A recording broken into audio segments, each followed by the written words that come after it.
Hi again. So, dealing with runes this time, aren't we? So,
right. We've now arrived, let's use the light side, to the last 3 stitches. And so, feeling around.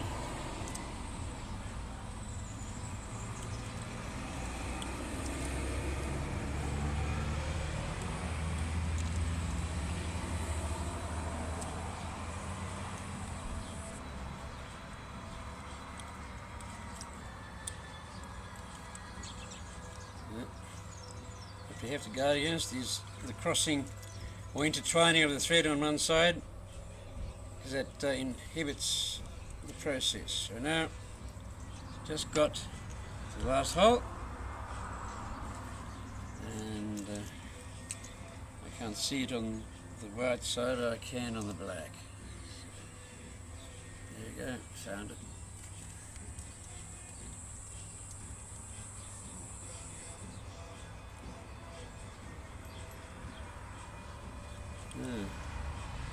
The last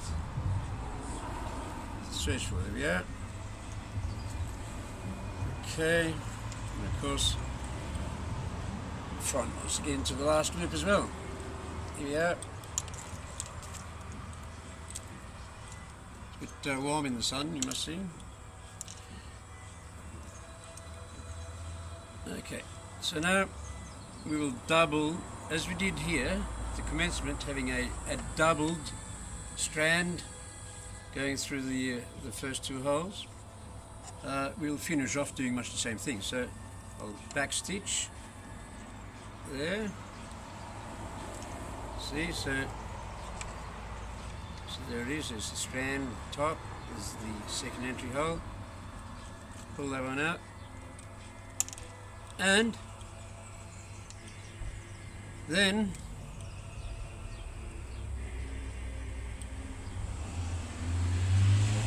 through the top. Now, because we want to tie this off, I'll need to bring one end back around again. So what we now have at the end point is a triple stitch. So here we go. And then it's a matter of just doing 2 bow ties. 1, 2, nothing fancy. There we go. So, and snip it.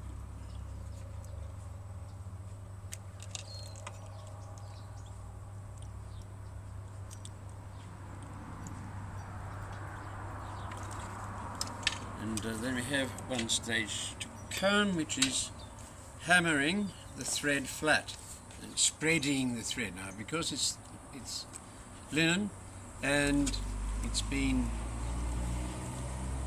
imbued with beeswax. The hammering along the stitch line closes the holes as well as spreading the linen. So it's an extra fastening process.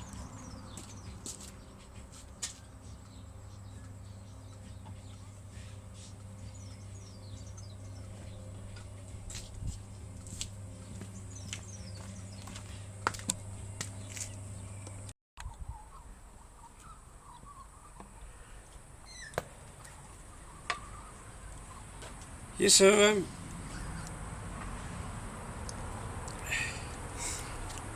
what we need to also have, apart from roundels and the runes, which of course in their blank form may also have some lines from the bandsaw, so they need to be sanded in order to remove these striations, unless that's where you want to be. But I think if you're making these for people, then you should take the care and effort to prepare the blanks adequately, and that is to remove any striations from the mechanical saw. So we use these roundels, I do it anyway, also by drilling holes for leather thonging. This is how we, varnished. There they are, nice. And they become threaded onto the thonging, which of course means that I need to put a sharper cut on that thonging so it'll allow me through. So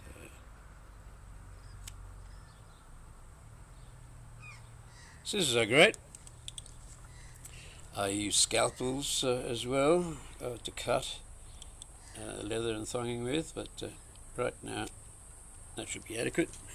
Good pair of surgical scissors.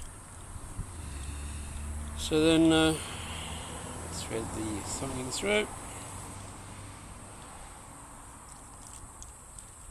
And there we go. Through there. Because it's got to have a kink in it. There you go. And then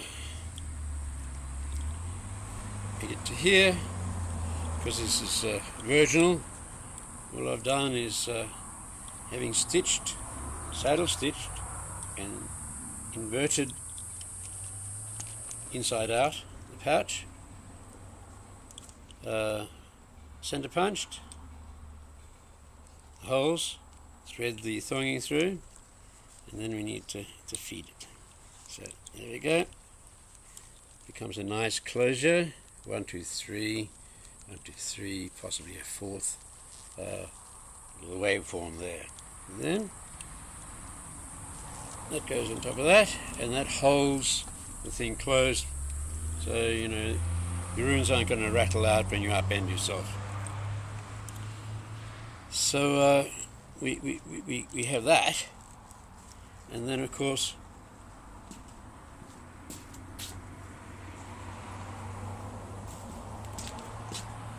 we have a pouch prepared in that manner for a customer.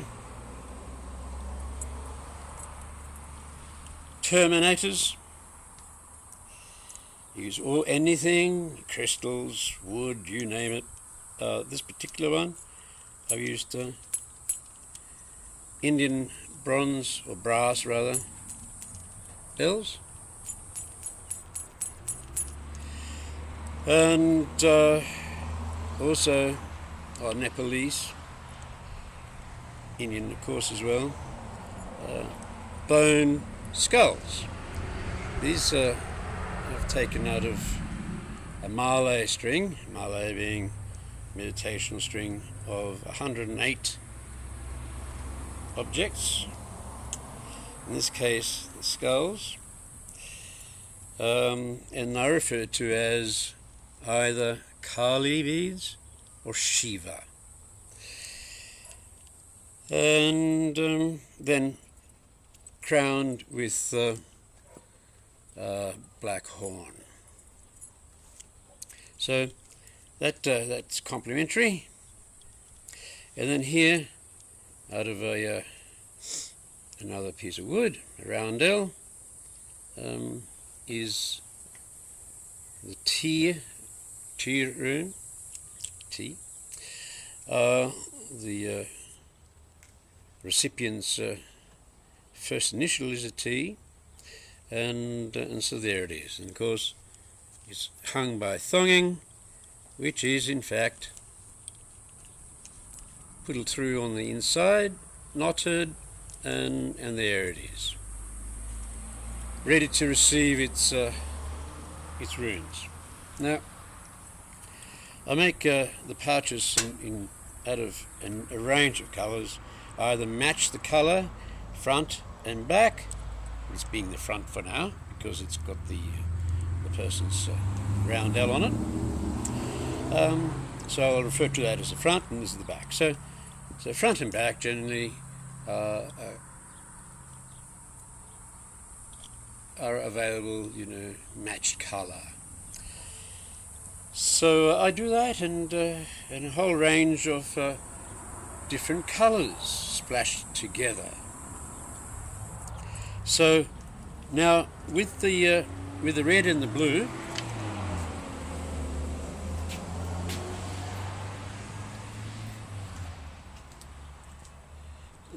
there is a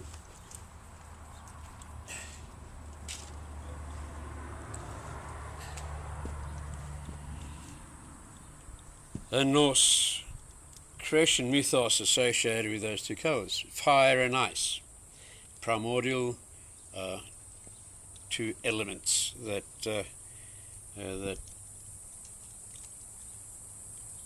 was used to create the nine worlds and Midgard, the land of us mammals, insects and the like on Earth. So fire and ice, how appropriate. Now, of course, you can stitch inlays upon the leather if you so desire, and you can create all sorts of patterns. Of course, what I do tend to do is cut fronds. Once I've folded it over to the appropriate length, like so, and then punching holes along the rim, what is now the rim, thread, of course, stitching the two bits together, so we end up with these. Then we cut the fronds, and we end up with this. So, of course, the suede, if you're using the hairy side out, the hide side, then by turning them over, turning the leather over and cutting the fronds, you have a suede upon the shiny effect. And of course then the fronds themselves adds a bit of rusticness to it, I feel. So we do that. To get there, because it's a size of pouch which accommodates adequately the runes and heaps of room for additional objects of power that you pick up along the way or is given, such as crystals, little pebbles, or what have you. Can rattle along in here as well. So having decided upon an overall workable shape, I then trace it out on a piece of cardboard,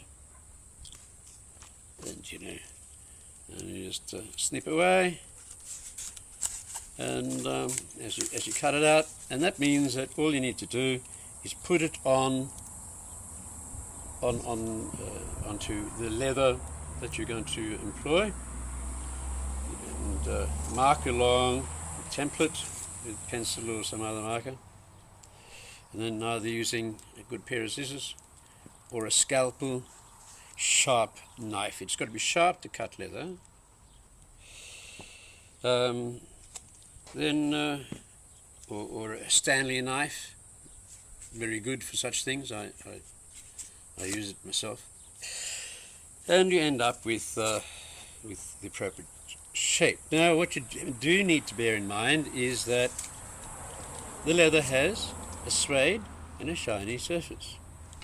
So when you are effectively wanting to do the shiny surface out on both sides of the bag, front and back, then you need to bear that in mind, so that you put the template onto the shiny side for one, you cut it out, and then for what becomes the other side, the back side, say, then you need to turn.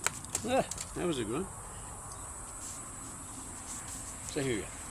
You then need to turn the template that way and place it on the shiny surface, so that you end up having two shiny surfaces that in fact meet like so. So that's the fleshy side, that's the fleshy side.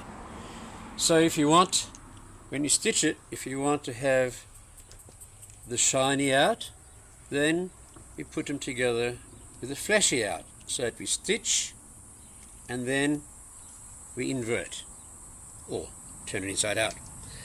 Conversely, if you want a suede effect to be the outer effect, then you put them together with the shiny, you stitch it along the shiny, invert, and you get suede. Okay. Cheers.